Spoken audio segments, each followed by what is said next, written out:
एक सवाल जो अक्सर आता है वो ये है कि अगर हमें जर्मनी पढ़ने आना है तो हमें क्या बैचलर स्टडी वीज़े पर जर्मनी पढ़ने आना चाहिए या मास्टर स्टडी वीज़े पर पढ़ना आना चाहिए। तो आई थॉट कि आज उसी पर वीडियो बनाई जाए और उसी को डिटेल में एक्सप्लेन किया जाए। तो दोनों के अपने अपने फ़ायदे और नुकसानात हैं। लेट्स से पहले हम डिस्कस कर लेते हैं कि अगर आप जर्मनी बैचलर स्टडी वीज़ा पर आते हैं पढ़ने के लिए, तो उसमें क्या चीज़ आपके लिए फ़ायदेमंद साबित हो सकती है और क्या चीज़ आपके लिए नुकसानदेह साबित हो सकती है। तो पहली तो ये है कि अगर आप अफ़ोर्ड कर सकते हैं कि आप यहाँ पर जर्मनी में आकर बैचलर कर सकें, क्योंकि जर्मनी में बैचलर जो है 3 से 4 साल का होता है, उसको आप और प्रोलॉन्ग भी कर सकते हैं।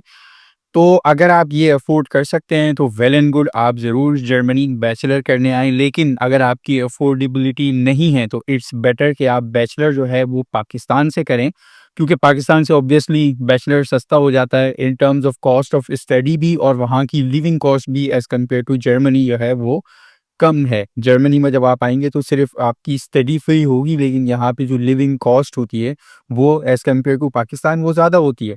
तो एक ये फैक्टर है जो बहुत रोल प्ले करता है, तो इट्स अप टू यू। और उसके साथ-साथ ये भी होता है कि क्या बैचलर का जो स्टूडेंट होता है, क्या उसकी वो एज या वो मैच्योरिटी लेवल है कि वो जर्मनी आकर यहाँ पर अकेला रह सके और सारे मामलात हैंडल कर सके। क्योंकि सिर्फ़ स्टडी फ्री होना मकसद नहीं होता, यहाँ पे आके आपने अकेले रहना होता है, फिर आपने घर वालों से दूर रहना होता है, जो कि आप कभी नहीं रहे होते हो।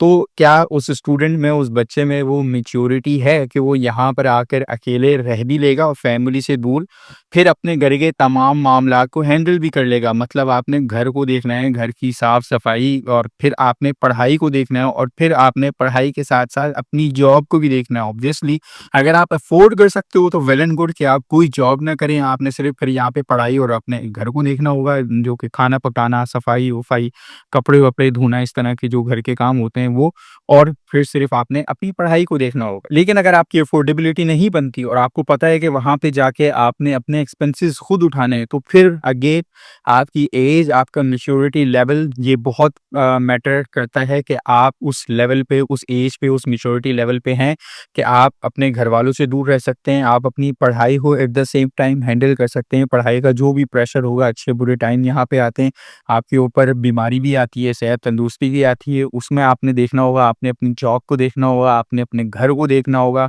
फैमिली से दूर वो तो है ही है, घर में भी 10 काम होते हैं, घर की साफ-सफाई हो गई, खाना पकाना हो गया, लॉन्ड्री-वॉन्ड्री हो गई, ग्रोसरी-व्रोसरी हो गई, ईच एंड एवरीथिंग। तो ये सारी चीज़ें आपने खुद देखनी होती हैं। तो अगर आप खुद आना चाहते हो या आप अपने किसी बहन-भाई या किसी बच्चे को भेजना चाहते हो, तो then you have to consider ये वाला फैक्टर कि भई उसका एज, उसका मैच्योरिटी लेवल वो है या नहीं। तो अफोर्डेबिलिटी हमने डिस्कस कर ली, एज और मैच्योरिटी लेवल डिस्कस कर लिया। तीसरा फैक्टर जो आ जाता है, बैचलर्स पे जब आते हो, एक फ़ायदा आपको ये होता है कि आपको ज़्यादा टाइम यहाँ पर स्पेंड करने के लिए मिलता है। लेट्स से एक बंदा जो यहाँ पर मास्टर्स के लिए आया है, वो जब मास्टर्स यहाँ पे ख़त्म करेगा तो वो 2 या 3 साल उसको जर्मनी में होंगे और उसका मास्टर्स यहाँ ख़त्म हो जाएगा।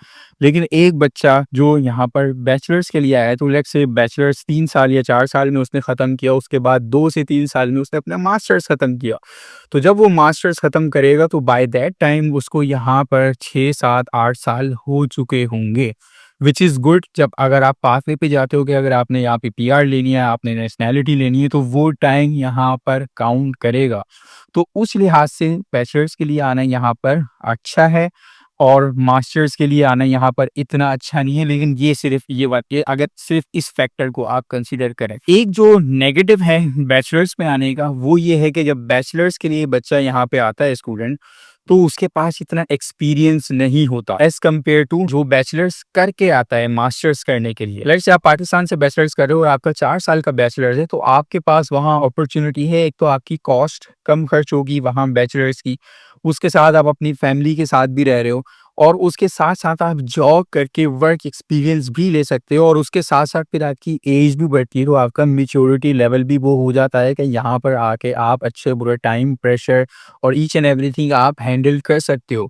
तो जब आप यहाँ पर मास्टर्स के लिए आते हो बैचलर्स करने के बाद, तो आपके पास वर्क एक्सपीरियंस होता है, उसमें आप यहाँ पे आके क्या कर सकते हो कि आप अपनी फील्ड की एक तो एक्सपीरियंस लेके आ रहे हो, 3-4 साल का जो भी आपका एक्सपीरियंस होगा वो काउंट होगा। फिर आप अपनी फ़ील्ड की इंटर्नशिप हो गई या स्टूडेंट वर्क, ये आप तलाश कर सकते हो जर्मनी में आकर।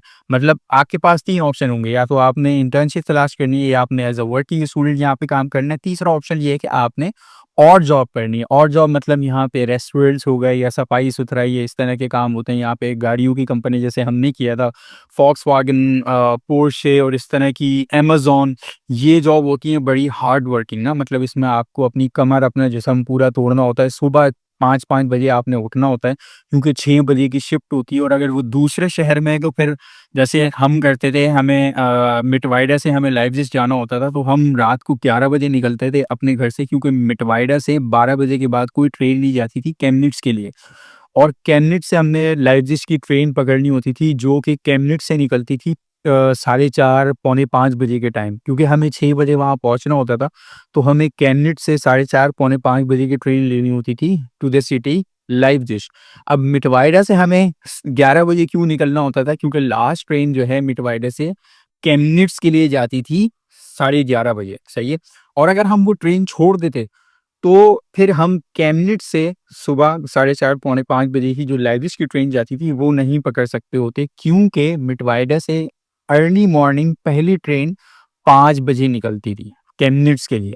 तो अगर हम 5 बजे मिटवाइडे से केमनिट्स के लिए निकलते, तो वहाँ साढ़े 5 बजे पहुँचते और हमारी जो लाइब्रेरी के लिए केमनिट से ट्रेन होती, वो साढ़े 4 पौने 5 बजे जा चुकी होती।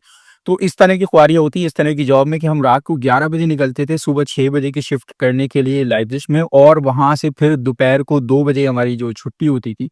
तो 2 बजे जब छुट्टी हो रही है, तो घर पहुँचते थे हम 4 से 5 बजे के टाइम।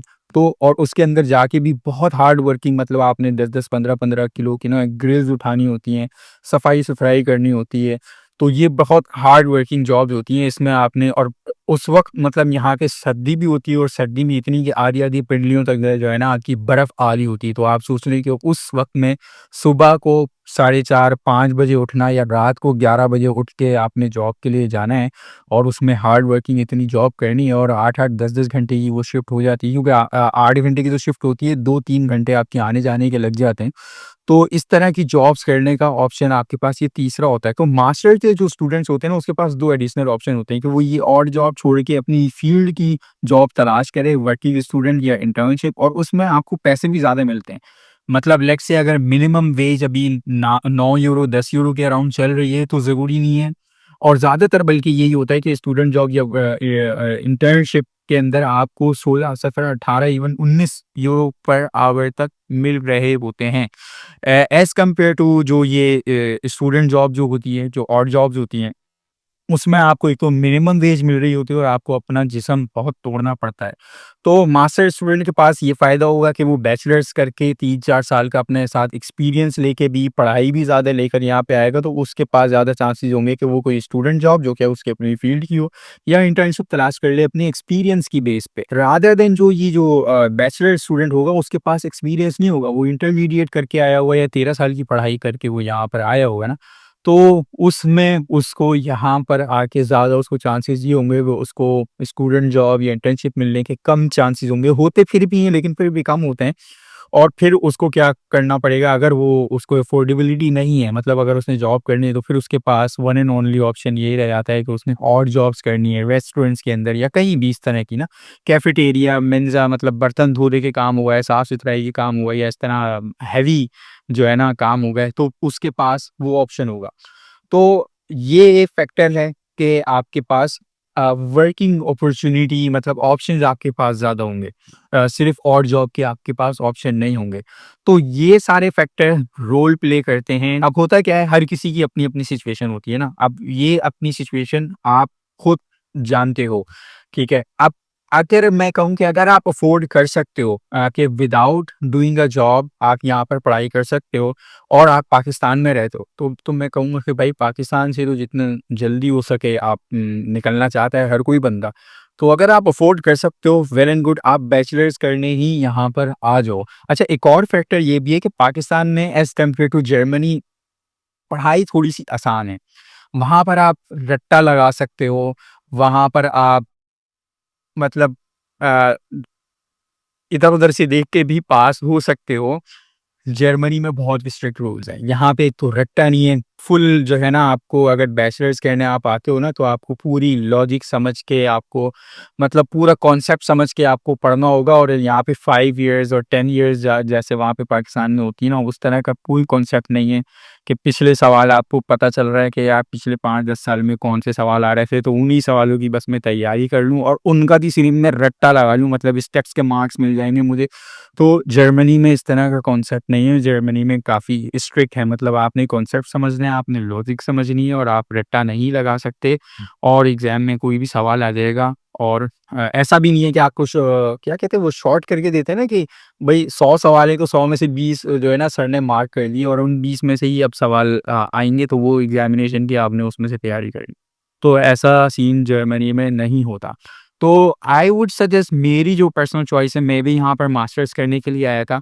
तो आई वुड सजेस्ट कि आप मास्टर्स करने के लिए आएँ अगर आप अफ़ोर्ड नहीं कर सकते। उसमें फ़ायदा ये होगा भई 4 साल का अगर आपका बैचलर्स है, तो आप 4 साल वहाँ पे बैचलर्स करें, उसके साथ-साथ आपने वर्क एक्सपीरियंस लेना है और वर्क एक्सपीरियंस के साथ-साथ ऑब्वियसली अगर आप काम कर रहे हो, तो आप कुछ जमा भी कर सकते हो।